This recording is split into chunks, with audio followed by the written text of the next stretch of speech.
morning. My name is Sharon Townsend, and a couple ways that I'm connected is in women's Bible study and in our small group. This morning, I'm reading Revelation 5, verses 1 through 14. Then I saw in the right hand of him who was seated on the throne a scroll written within and on the back, sealed with 7 seals. And I saw a mighty angel proclaiming with a loud voice, "Who is worthy to open the scroll and break its seals?" And no one in heaven or on earth or under the earth was able to open the scroll or to look into it. And I began to weep loudly because no one was found worthy to open the scroll or to look into it. And one of the elders said to me, "Weep no more. Behold, the Lion of the tribe of Judah, the Root of David, has conquered, so that he can open the scroll and its 7 seals." And between the throne and the 4 living creatures, and among the elders, I saw a lamb standing, as though it had been slain, with 7 horns and with 7 eyes, which are the 7 spirits of God sent out into all the earth. And he went and took the scroll from the right hand of him who was seated on the throne. And when he had taken the scroll, the 4 living creatures and the 24 elders fell down before the Lamb, each holding a harp and golden bowls full of incense, which are the prayers of the saints. And they sang a new song, saying, "Worthy are you to take the scroll and to open its seals, for you were slain, and by your blood you ransomed people for God from every tribe and language and people and nation. And you have made them a kingdom and priests to our God, and they shall reign on the earth."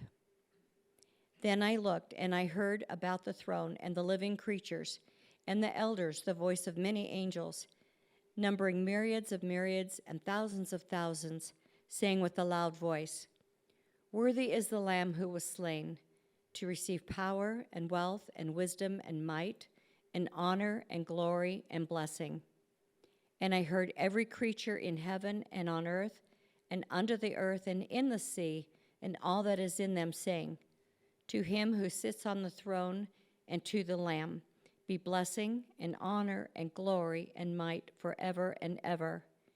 And the 4 living creatures said, "Amen." And the elders fell down and worshiped.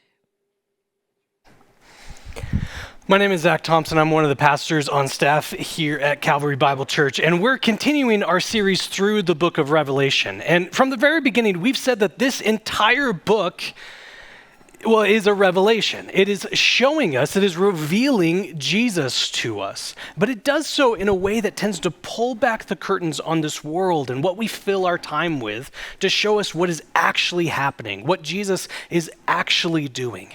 And so the idea is that it's giving us a picture of who God is and what he's doing, while it's so easy for us to be consumed by other things. And this is something that's done for the 7 churches that this book was originally written to. It pulls back the curtains, despite them going through persecution, despite them seeing how hard it is to follow Jesus. It shows who Jesus is. It reminds them of what Jesus has done. And for us as well, we who read this book later on, it pulls back the curtains on us, that while it's so easy for us to be consumed by what there is to find in this life, to fill our time with the desires that we can find in this world, it pulls back the curtains to show that this Jesus is worthy and that he is working even now. And we got quite a big taste of that last week as we were in Revelation chapter 4. This comes right on the heels of these 7 letters written to these 7 churches. And maybe you were feeling this way too. As you read all 7 of them in a row, it starts, maybe you're better than I am, and so you don't ask this question, but it starts to generate this question of, man, is this God really worth it? As you read through all 7 of these letters, there's so much scathing indictments about these churches. And that we talked about how these letters work for all churches. So we were feeling the critique as well, to not compromise, to not put your cares in other things, to remain faithful at all time, to be rooted in truth, to love others, but you better not err on one side more than the other on that one. And even those churches who do well, we are told that your faithfulness will lead to you facing more persecution and difficulty. It starts to generate these questions of, is this God really worth it? Following him is so hard. That even if we are doing well, that things might still be difficult for us. Well, this is where I'm so grateful that we have chapter 4 right after these letters to these churches, because we are given a picture of God. The curtains are pulled back to reveal a God who is worthy. This God who's so majestic, so pure and massive and holy, that angels are singing out praises. There's thunder and lightning. It's this incredible scene that's given. Here he is on the other side of the sea of crystal. There's gemstones all around. It is a picture of a God who is worthy, who's worth all of this. But there starts to still be a little bit of a question there. I like the point that Pastor Perry made last week while I was here, that when we are faced with majesty, when we see something majestic, that doesn't tend to inspire us to run closer towards it. We tend to recoil. We tend to pull back. We tend to tremble. And so we have this picture of a God who's absolutely worthy, but he sure seems unapproachable. He's there on the other side of the sea of crystal. There's thunder and lightning going off. He's so different. He's so pure. He's so holy. It seems like we can't draw near to him. So while we have the answer to the question, is this God worth it, with a resounding, yes, he is, it sure starts to feel, but we can't know him. We can't be known by him. He's just too unapproachable. And this is why we read chapter 5 alongside chapter 4, because in Revelation chapter 5, not only do we see more reason why God is worthy, why he's worth all of this, not only do we see more reasons why he is better than anything else we might fill our lives with, but we see just how he is made approachable, how we are able to know and be known by him. We're going to spend our time in Revelation chapter 5 centered on 3 words that all start with the letter W. And that really frustrates me because I quite dislike alliteration. So often it's really forced, it doesn't really work, but here all 3 of these words are actually in the text and they structure the whole chapter. So, I mean, what else could I do? So 3 words that start with W, and they are weep, worthy, and worship. We're going to center our time around the words weep, worthy, and worship. That is what Revelation chapter 5 is pointing us to. So we'll start with the first one, why we weep. Revelation starts by giving us a picture as to why it is that we weep. And this comes from the very beginning of the chapter. Revelation chapter 5, starting in verse 1, it says, "And then I saw at the right hand of him who was seated on the throne a scroll written within and on the back, sealed with 7 seals. And I saw a mighty angel proclaiming with a loud voice, 'Who is worthy to open the scroll and break its seals?'" So we're still in that throne room scene of chapter 4, but now the focus is moving from the one on the throne to the scroll that is in his right hand. Now, a scroll was a very common theme throughout the Old Testament. We just don't have the time to go through what that theme means, so look it up. But there's a couple details that I want to focus our time on about the scroll. First, it says it's written on both sides. It's written within and on the back. So it's written on both sides of it. Now, the way, it's probably papyrus, but even if it was leather, whatever the writing material was, the way it was made is it would be really smooth on one side, really easy to write on one side, but the back would be like really coarse and textured, and so it's difficult to write on the other side. And so why would it be written on both sides when it's really difficult to do it on one of the sides? Well, the only reason why you would do that is to keep all of the material together, to keep all of what's needed on a topic all in one concealed scroll, that there's nothing to be added to it, nothing to be missing. This was especially important. Scrolls would be used for someone's last will and testament at the time. Imagine you're at the reading of someone's will and it says, "And to my beloved relative who I so cherish, they're such a friend to me all throughout my entire life, I leave," and then there's silence and rustling of paper, and you're like, "Oh no, what's going on?" And then the person says, "Well, we're missing the last page, so that's going to conclude the reading of the will today." Isn't that terrible? Well, that would be such an awful thing to do. And so a scroll would be written on both sides to say, it is all one material. There's nothing to be added, there's nothing missing, there's nothing else beyond what's written here. And so what Revelation chapter 5 is saying is that there's this scroll in God's hand. And in that scroll, there's nothing missing from it, nothing to be added. It contains all there is to say on one topic. And as we read through the rest of the book of Revelation, we see what that scroll contains. That it actually contains all of God's plans and purposes for blessing, restoration, and judgment. I mean, chapter 6, the scroll starts to be open, and it's showing God's plan to bring restoration and judgment to the world and to all people. And so it's written on both sides. It's saying that there's nothing missing. There's nothing that could be added later. There's no part that's forgotten about. There's nothing that's absent from what's inside the scroll. It is all of God's plan for restoration, judgment, and blessing. Well, the other detail that's given to us is that it's sealed with 7 seals. So seals, a really basic function that they did. Scrolls can easily become unraveled, so it stopped that from happening. But the other reason why it's significant that the seals are mentioned is that when a scroll is unsealed, well, that is when what it's saying to do is enacted. The other side of it, when a scroll is sealed, it hasn't yet put into place what the contents say. So again, think about this like a last will and testament. Someone could write years in advance that they're leaving something for you, but it's not yours yet, right? Not until the seals are broken, the scroll is unrolled, and that it's read. So when it's all sealed up, it means that it hasn't yet been enacted. All right, so we got those 2 details, right? Written on both sides, what the seals mean. So what this is saying then, what the question that this mighty angel asks when he says, who is worthy to open the scroll, to break the seals and to read it? What that question is saying then, who is able to enact God's plans and purposes for restoration, judgment, and blessing? Who is able to put these in place, to start them going so that there's no part missing, nothing to be added later? Who is able to execute God's plan? Essentially, it's who is able to go to this inaccessible God and bring about all of his plans. And the question is answered with silence. This is verse 3. It says, and no one in heaven or on earth or under the earth was able to open the scroll or to look into it. And I, this is John saying about himself, I wept loudly because no one was found worthy to open the scroll or to look into it. No one is worthy to open the scroll, to bridge that gap, to open it up, to enact God's plans.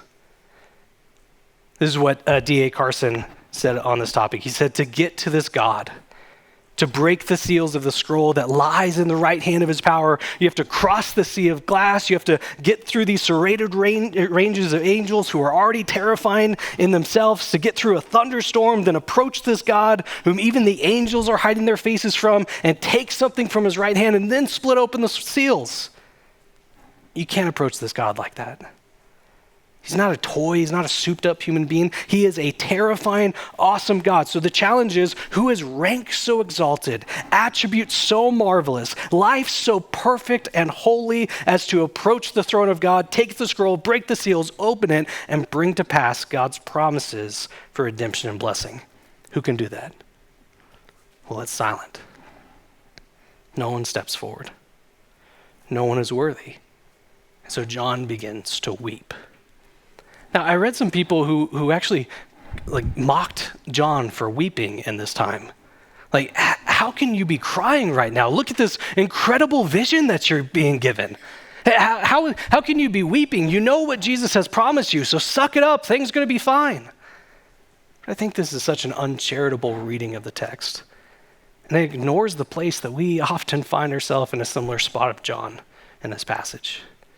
He sees this scroll containing all of God's plans for justice and restoration and the punishment of sin and bringing about his glory and honor. He sees all of that in the scroll, and now he's told, but no one can open it.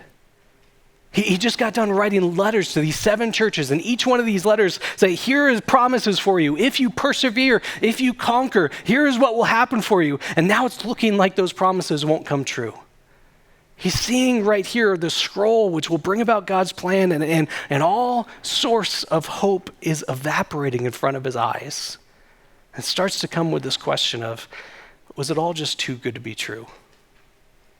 Don't we find ourselves asking similar questions to that? Don't we have moments in our life where we are trying to figure out, is God working? When will he do it? I mean, we talked about this vision that was given of God, this incredible, powerful, majestic God, albeit unapproachable. And it sure seems like there's a bit of a disconnect here. It's like, yes, God is this powerful, but will he work on behalf of his people? God is incredibly just and pure, but will he make his followers pure as well? God has all justice and righteousness in him, but will he right the wrongs of this world? I mean, don't we have times where we are asking questions like that? Spending days, weeks, entire seasons of our life looking for some sort of sign that God will work, looking for some sort of sign that he will keep his promises. And yet when we see the pain that's in this world, as we're going through hard times, it becomes all the more difficult to hold on to his promises, to believe that they will come true. Don't we too ask the question, was it all just too good to be true?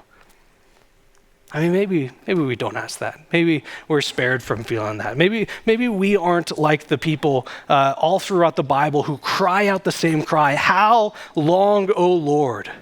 When will you work? When will you keep your promises? Maybe we've been spared from ever crying out that way. Maybe we've been spared from seeing the suffering in this world and not being torn up inside from it. Maybe we're the only ones who look at the devastation that takes lives and livelihood and not be moved, or the sickness that ravages people around us, or to look at someone that we so desperately love and see them dying and not cry out, this is not the way it's supposed to be. This is wrong. God, can you work? Can you do something? Maybe we're the only ones who look at the persecuted church around the world and not be moved by them. Or to see people who have had everything taken from them except for Jesus and not cry out for God's protection. Maybe we're the only ones who see people that we love not love Jesus and be heartbroken by it. Don't we understand John weeping in this time? This is God's plan for restoration, his blessings poured out, making all things right. And there's no one who can open the scroll. No one worthy to make this happen. No one who can actually make this occur. What other response is there but to weep in a time like that? I mean, tears are a protest against things going the way that they're not supposed to go. And it sure seems like there's quite a few things that we protest against. So what other response is there when we see the pain and the hurt and the destruction and the despair that is to be found in this world? What other response is there but weeping? And yet the encouragement to John and to all those who are blessed by the reading of his words, the encouragement that said to him is, weep no more. Weep no more. For behold, the Lion of Judah, prophesied back in Genesis chapter 49. Behold, the root of Jesse, prophesied in Isaiah chapter 11. Both promises about the coming Messiah, this one who will come and make things right, who will fight for his people, who will defend them, this conquering hero. Behold this one who is coming. He is worthy to open the scroll. So he hears of this powerful figure, this one who is promised, this one who is finally worthy, and he turns to look. He's like, who is this conquering hero? Who is this victorious one? And he turns and sees a lamb that looks like it was slain, that looks like it was sacrificed. Do you see what's happening here? He hears about a lion, but he sees a lamb. He hears about something powerful, but he turns and sees what we might call weakness. He hears about this conquering hero, but what he sees is how that conquering was made possible. Because it's not as though there's two figures here, it's one and the same. And what he sees is how this conquering is possible, how this victory is won by this incredible figure. It was this conquering that comes from sacrifice. Victory that was ensured in a time that looked like defeat. He sees this lamb who goes to the throne, the only one who's worthy. He sees this lamb who receives worship that only God is supposed to receive. So the passage is quite clearly identifying this lamb as God. It tells us that he has 7 horns. Horns was this image from the Old Testament that talks about someone's power and rule. So they have perfect kingly power. He has 7 eyes, so perfect awareness, vision, understanding of what's going on. See, this is the one who was once before called the Lamb of God. This is Jesus. That he is the one who's worthy. And all throughout this chapter, we're given reasons to see why Jesus is worthy. And that's our second W word, worthy. All throughout this chapter, we're given reasons as to why Jesus is worthy, why he is able to make this unapproachable God approachable, why he is able to open the scroll, to enact God's plans and purposes for restoration and perfection and holiness and goodness, why it is that he and he alone is worthy.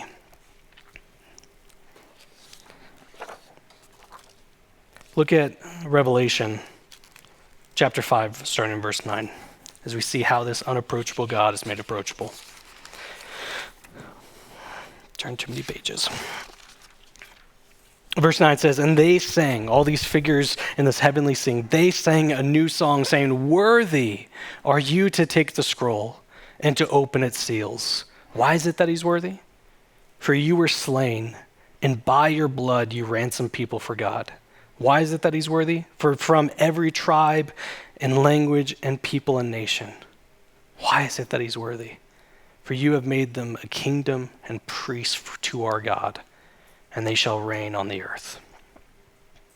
So we see in just these 2 verses 3 reasons why Jesus is worthy, how it is that he makes this unapproachable God approachable. And first and foremost, he makes this unapproachable God approachable by his blood. It says, "For you were slain, and by your blood you ransomed people back for God." That Jesus is worthy to open the scroll because he has taken this judgment that we have earned for our sins. He has taken that and removed it, and so that we could be rescued from them. Rescued and reconciled to this God, this majestic God, that we no longer need to recoil away from him. We no longer need to tremble at the sight of such majesty, but we can know and be known by this God because we have been rescued by the blood of the Lamb, by the blood of this Jesus. So much of the book of Revelation, it contains these judgments, this wrath being poured out. It shows us how seriously God takes sin, those who rebel against him. But before we get to any bit of that, before we look at any sort of punishment like that, we are told that this tremendous cost of rebellion, this cost for sin of going against God, is not a cost that we have to pay. It has been paid in full by the blood of the Lamb. That before we talk about any judgments, we are shown the rescue from judgment in this very passage. And we see as well that Jesus is worthy, not for something that's added later on. We aren't sitting around waiting, when is the day Jesus is going to be worthy? His worthiness is based on something that's already been accomplished, his death and resurrection. So it's not something that we contribute to. It's not something that we can make ourselves worthy to approach God. He is already worthy, completely worthy to do this. And yet we are the beneficiaries of the blessings of his worthiness. And it makes me think of what we read about in 2 Corinthians 5:21. It says, "For our sake, for all of humanity's sake, those who trust in him, God made Jesus. He made him to be sin, who knew no sin." That God made Jesus as this one who had never done anything wrong to be the substitute for us, to be counted as our sacrifice, our slain lamb for the covering of sins. And what do we get in return? So that in him, in Jesus, we might become the righteousness of God. I mean, this is the heart of the gospel. This is the good news that we say saves us, that Jesus had done nothing wrong, and yet by his death we are saved. By his death we are rescued. By his death we have all the blessings and benefits as if we had done nothing wrong, like Jesus had. That the unapproachable God has now been made approachable because the Lamb is slain. The scroll can be opened because one has been found who's worthy to do so. This Jesus who is faithful even unto death. There's reason to hold on to. There's trust that we can have in this God no matter what is going on around us because Jesus is worthy, already worthy. that he has rescued us by his blood. Now people divide over these two chapters. There's the question of when is Revelation chapters 4 and 5 taking place? Is it something that's already happened in the past? Is it going on right now? Is it something that we're waiting for in the future? Maybe. But I think the reason that we have for celebrating is something that we absolutely can receive now. That, as we're saying, the reason Jesus is worthy is because of something that's already occurred. The reason why Jesus is worthy of so much praise, why this God has been made accessible, why we can find salvation by his blood, that's not something that we're waiting for to happen. When is the day he's finally worthy? He already is. It's rooted in his death and resurrection. That's what makes him worthy. So whether we say this is an event going on in the future or wherever it is, there is cause to celebrate now because the Lamb has been slain. One is worthy to open the scroll. This inaccessible God has been made accessible by his followers. Second reason why Jesus is worthy, why this inaccessible God has been made accessible. The unapproachable God has been made approachable by all. This is what we read in chapter 9. It says that the people who are ransomed come from every tribe and language and people and nation. The implication of that is that if we divide people up by worth for anything whatsoever, not only do we deny how God has made people, but we also deny the work that God will do to restore all things. The implication of this is that if we aren't telling people about Jesus now, we are not participating in the joy that is to come as we rejoice with people in the new heavens and the new earth. Now, I get that that's two negative things to put it this way, to say that we aren't looking forward to the new heavens and new earth if we aren't inviting people to join us in singing to Jesus now, that we can't say we love God if we think that we're better than other people for any reason whatsoever. But there is a positive that comes from this, and I think a comfort as well. Because what we see here as this praise is poured out by all of these people, it's a reminder that it's a reminder to the 7 churches, but it's a reminder to all churches that it's so easy for us to feel overwhelmed, to feel helpless in light of people around us who are so consumed by the culture at large. It's so easy to feel small and insignificant. Like, can we really make a difference? Can we really do anything? And yet the comfort here is that people are joined together in the worship of Jesus. Not just people around us in a room, but we are joined with Christians throughout history in the praise of Jesus. One of the commentators I read put it this way. He says, those who worship Jesus are part of a vast multitude. That we need to get this image of this multitude in our minds, because one way to deal with being sojourners, one way to deal with being people in this world but with their eyes to heaven, one way to deal with looking to Jesus for all things when it's so hard to do so, when following him is difficult, when other desires come into place, one way to do that is for us to know where home is. And home, for us, means joining in that multitude praising Jesus. I mean, think about what that means for our singing. That's not us coming together, say, do I like that song? Do I not like that song? I would have done this thing differently. It's not us coming together as individuals, lifting up our individual praises to God. But we are part of a vast multitude, not just being lifted up and carried along in worship by those in this room around us, but we are joined throughout history to all who praise his name. That when we worship, it's not one voice, but we are connected to a vast multitude. And think about what a vast multitude can do. Third reason why Jesus is worthy is that this unapproachable God has been made approachable for him. And what I mean by that is to be included in the work that God is doing. Verse 10 tells us that Jesus has rescued them by his blood, those of people from all tribe, nation, tongue, peoples, to be made kings and priests, to be an extension of the work that God is doing. See all throughout this chapter why Jesus is worthy, which gets us to the response. As we see why we weep, as we see why Jesus is worthy, the chapter ends with the only possible response that there is to Jesus being this worthy. As we see all throughout this chapter as to why we worship. That written in the very words is the response, the only possible response to a Jesus who's as worthy as this, which is to worship. Then one who is found who's worthy to open the scroll, the picture that we're given is all of heaven erupts in song. Verse 8 tells us that all of these figures had a harp that they began to play. And I know that there's a perception of what heaven looks like. It's, floating around, you wear some sort of oversized gown and you play a harp. But that picture, it totally misunderstands the image that's being used here. Because Psalm 137 was written at a time in Israel's history that was incredibly dire. They were being taken into exile. And a psalm was written to talk about this time. This is what it says. It says, by the waters of Babylon, where we sat down and wept when we remembered Zion, when we remembered Jerusalem, when we remembered what it was like to be home. Well, on the willows there, we hung up our lyres. Another word for that is harp. We hung up our harps. We didn't need them anymore.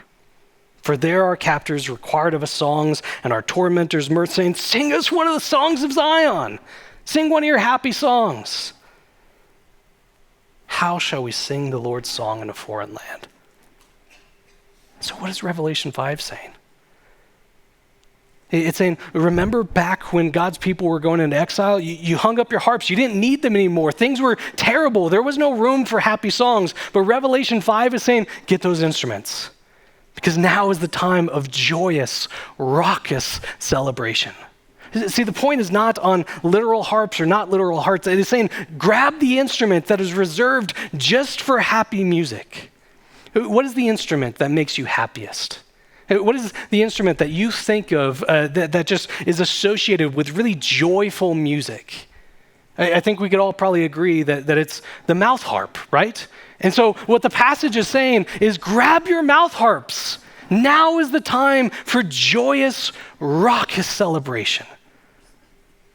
It goes on to say that they are singing a new song. In the Old Testament, a new song was reserved for after victory in war. So what it's saying is that our weeping in this world, our pain that we go through, our despair, our crying out to God has been replaced with joyous, victorious music. Praise for this God. And that's what we see in Revelation 5:13.